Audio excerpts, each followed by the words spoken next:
बोलिए श्री गणेश भगवान की जय। आज विनायक चतुर्थी है। विनायक चतुर्थी के दिन गणेश चतुर्थी की यह कथा अवश्य सुननी चाहिए।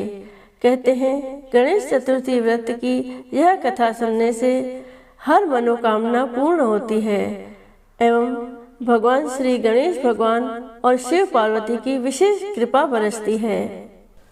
बोलिए श्री गणेश भगवान की जय। श्री गणेश चतुर्थी व्रत की पौराणिक कथा। एक बार भगवान शिव तथा माता पार्वती नर्मदा नदी के किनारे बैठे थे। वहां माता पार्वती ने भगवान शिव से समय व्यतीत करने के लिए चौपड़ खेलने को कहा।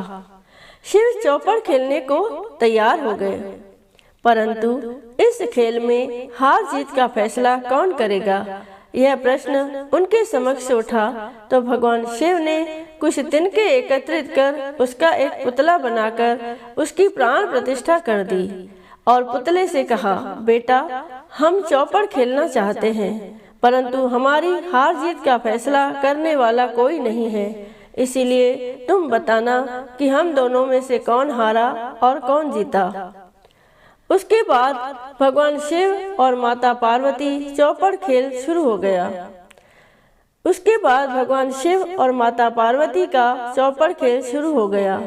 यह खेल 3 बार खेला गया और संयोग से तीनों बार माता पार्वती ही जीत गई। खेल समाप्त होने के बाद बालक से हार जीत का फैसला करने के लिए कहा गया, तो उस बालक ने महादेव को विजयी बताया। यह सुनकर माता पार्वती क्रोधित हो गई और क्रोध में उन्होंने बालक को लंगड़ा होने, कीचड़ में पड़े रहने का श्राप दे दिया। बालक ने माता पार्वती से माफी मांगी और कहा कि यह मुझसे अज्ञानतावश हुआ है, मैंने किसी द्वेष भाव में ऐसा नहीं किया। बालक द्वारा क्षमा मांगने पर माता ने कहा, यहाँ गणेश पूजन के लिए नाग कन्याएं आएंगी, उनके कहे अनुसार तुम गणेश व्रत करो, ऐसा करने से तुम मुझे प्राप्त करोगे। यह कहकर माता पार्वती शिव के साथ कैलाश पर्वत पर चली गई।